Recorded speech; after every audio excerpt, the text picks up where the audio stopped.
Pessoal, dando continuidade então às nossas aulas, falamos sobre a constituição do tecido conjuntivo, que ele é formado pela substância intercelular amorfa, juntamente com as fibras de colágeno, elastina, reticulina e as células, né, de fibroblasto, fibrócito. Temos as células de mastócitos, as células de plasmócitos, os linfócitos, que são células de defesa e células que vão também ajudar na liberação de energia para o próprio tecido. Então, o tecido conjuntivo compreende o tecido conjuntivo frouxo, denso, o tecido cartilaginoso, o tecido ósseo e o tecido sanguíneo. Então, nós vamos fazer uma abordagem hoje de alguns tecidos, né? Exemplos de tecido conjuntivo, iniciando pelo frouxo. Por que ele é chamado de tecido conjuntivo frouxo? Porque ele apresenta uma distribuição homogênea dos elementos que fazem parte desse tecido, que estruturam o tecido. Quais são esses elementos? Neste tecido conjuntivo frouxo, nós vamos encontrar poucas fibras de colágenos, de elastinas. Vamos encontrar as células de mastócitos, de fibroblasto, de adipócitos, de macrófagos, de plasmócitos, de linfócitos, mas vamos encontrar uma grande quantidade de substância intercelular. Daí o nome dele ser chamado de frouxo. E esse tecido tem como função apoiar os nossos epitélios, ao mesmo tempo que ele faz o que? A nutrição do epitélio. Podemos encontrar esse tecido conjuntivo frouxo na nossa derme, envolvendo os músculos e também os vasos sanguíneos. Então, lembrando que o tecido conjuntivo frouxo se caracteriza pela presença de poucas fibras, mas uma grande quantidade de substância intercelular amorfa. Por outro lado, nós temos o tecido conjuntivo denso. Já no denso, nós não vamos encontrar grande quantidade de substância intercelular, mas temos uma fartura de fibras do tipo colágenos. Podemos encontrar também as células de fibroblasto, que é aquelas células, né, que apresentam um núcleo bem alongado. Porém, esse tecido conjuntivo denso, ele é encontrado onde? Nos nossos tendões, ele aparece na derme também, e esses tendões fixam os músculos aos nossos arcabouços aqui, olha, esquelético. Esses tendões aqui, olha, né, fixam os músculos aos nossos tendões, aos nossos ossos. Então, o músculo, ele pode realizar aí os movimentos de contração e descontração, e aí, quando eles estiram, o músculo ele está preso ao osso pelos tendões. E é óbvio que se esse tendão não fosse tão resistente, então ele poderia ceder, romper, né? Como às vezes acontece em alguns acidentes, de romper esses tendões em algumas atividades físicas, né? Quando não há um total preparo para exercer determinados movimentos. Então, esse tecido conjuntivo denso, que é formado por grande quantidade de fibras de colágeno, nós podemos encontrar nos tendões, né, fixando aí os músculos. Portanto, temos também como exemplo de tecido conjuntivo o tecido adiposo, que se caracteriza em apresentar estas células, que são chamadas de adiposas, ele é chamado também de tecido gorduroso, que por sua vez é formado de células que têm no seu interior gotas de gorduras envolvidas por uma membrana bem delgada, uma capa chamada de protoplasmática. E aqui nós temos o núcleo da célula, que é as gotas de gordura, olha, as reservas de lipídios. Esse tipo de tecido, ele é bem desenvolvido nas aves e nos mamíferos. Então, eles conseguem se submeter a temperaturas mais baixas. Então, eles conseguem manter a sua temperatura corpórea constante. por conta desse tecido adiposo. Por que que os ursos podem ser encontrados lá nos polos, onde a temperatura é baixa? Porque eles têm uma camada de gordura, eles têm o tecido adiposo, e esse tecido adiposo permite que eles resistam às diferenças climáticas, né? Ou seja, uma temperatura bem baixa. Já também as pessoas mais gordinhas, elas sentem mais calor, devido que à presença desse tecido adiposo. Não que as magras não tenham, mas ele é mais, né, espesso nas pessoas que são gordinhas. E é interessante, né, que quando nós queremos queimar o tecido adiposo, que a gente vai fazer as atividades físicas, é necessário um treino que passe de 40 minutos, porque até os 40 minutos, o que que o corpo está queimando? As glicoses, os açúcares do corpo. Depois o organismo, para que as células musculares continuem em atividade, eles também precisam de energia. Então começa a ocorrer uma queima das gorduras reservadas nessas células de adipócitos. E isso geralmente acontece após 40 minutos de treino. Então, se você pretende fazer um treino para perder gordura, tem que treinar por mais de 40 minutos, tá certo? Bom, nós temos aqui o tecido cartilaginoso, que também compreende um tecido do tipo conjuntivo. Esse tecido cartilaginoso, ele se apresenta como uma rede compacta, formado por fibras de colágenos e também fibras elásticas, por isso que ele é bem flexível. Mas essas fibras se encontram imersas, mergulhadas na substância fundamental, que é aquela substância intercelular amorfa, que se apresenta com uma característica assim gelatinosa. E nós podemos, esse tecido cartilaginoso, ele é formado por células de condrócitos, ou seja, células cartilaginosas. Lembrando que as cartilagens, elas são branquinhas, né? São claras. Por quê? Porque é um tecido avascular, ou seja, é um tecido que não recebe sangue, não chega sangue. Porém, o tecido cartilaginoso, ele é revestido por um tecido, né, que é o conjuntivo. Então, esse tecido, no tecido conjuntivo, é que os capilares chegam com os nutrientes que vão se difundir para as células de condrócito, uma vez que ele já não é, então, vascularizado.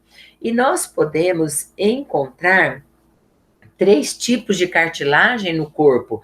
Por exemplo, no nariz é um tipo de cartilagem, nas extremidades das articulações, outro tipo de cartilagem. Então, as cartilagens são hialina, elástica e fibrosa. A cartilagem hialina se apresenta com um aspecto vítreo, parece um vidro transparente, onde eu posso encontrar nas extremidades ósseas, na extremidade do fêmur, da tíbia, né? Então, nós temos aqui os ossos, o húmero, rádio, cúbito, que se articulam, né? Então, nas extremidades desses ossos, então tem esse tipo de cartilagem para fazer o quê? A lubrificação destas articulações.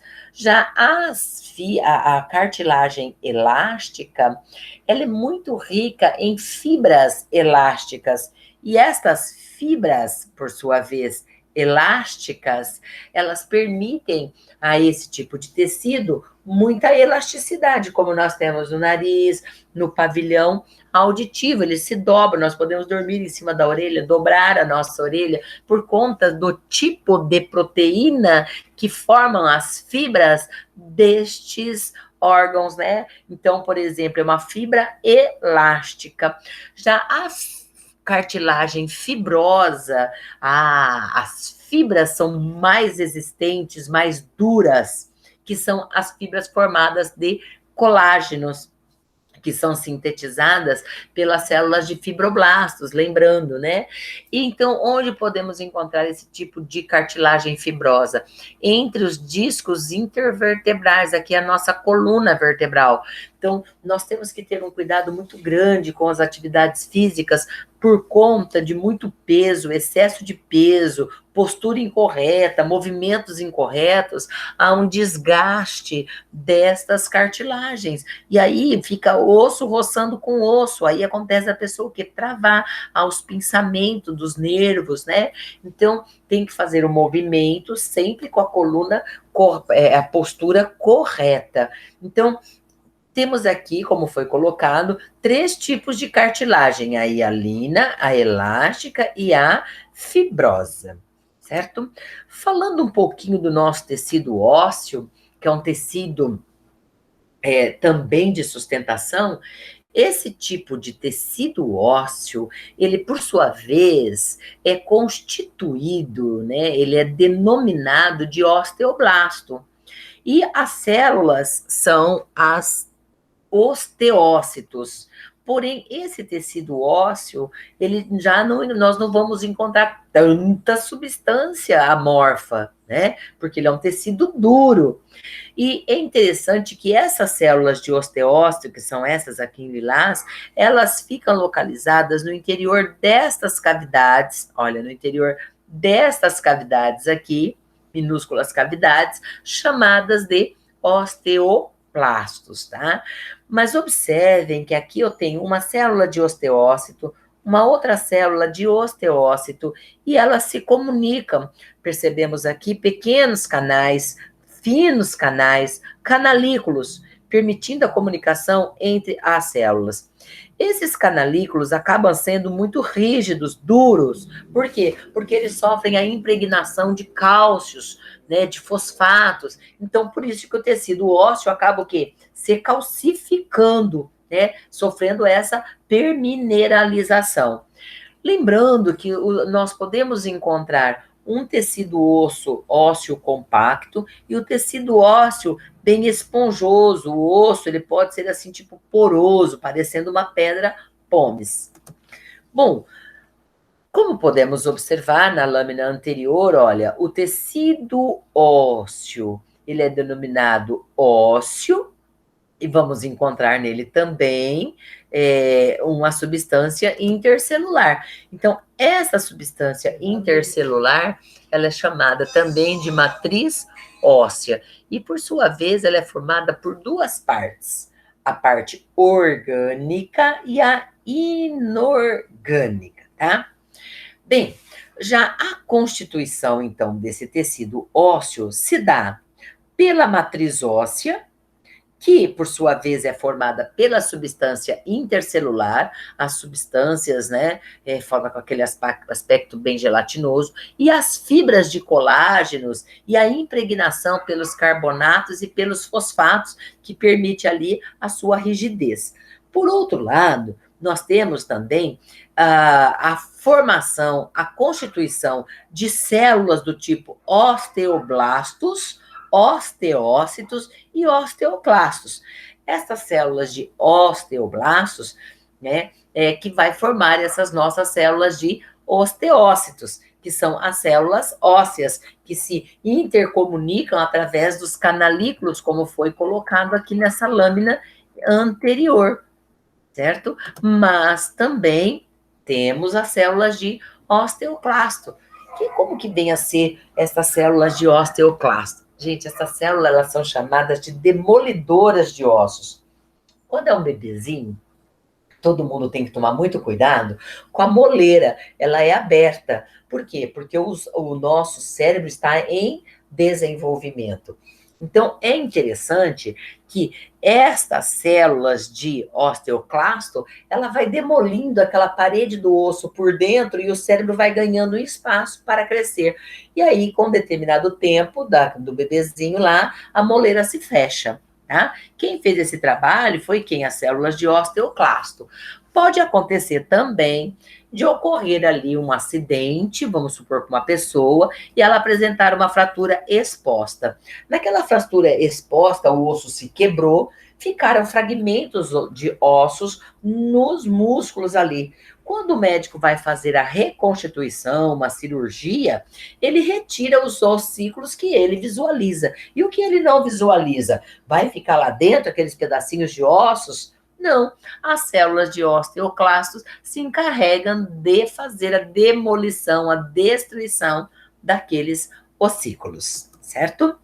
Porém, na substância orgânica, nós vamos encontrar as fibras de colágenos e também, né, é pequena a quantidade daquela substância amorfa, o que vai dar resistência e rigidez ao nosso tecido ósseo, na verdade, né, devido ao quê? As fibras de colágeno, né, por isso que ele fica rígido. Já a substância inorgânica, ela vai sofrer o quê? Uma calcificação. Então, conforme a impregnação pelos carbonatos, pelos fosfatos desses canalículos aqui, então a gente diz que ocorre uma permineralização, então o osso ele fica o quê? Calcificado, né? E aí acaba impermeabilizando a matriz óssea. Já o osso, ele é, digamos, vascularizado, né? Passa sangue por dentro dos ossos e a nutrição desses osteócitos será feita através desses canalículos. Eles vão comunicando uma célula de osteócito com as outras e os nutrientes vão passando através dos canais. E esses canalículos aqui é que une esse osteoplasto, que é essa cavidade onde se localizam as células de osteócitos. E aí, esse osso se calcificando, olha aqui, como esse osso calcificado, ele vai o quê? Ser resistente, né? É duro e ele dá sustentação ao nosso corpo.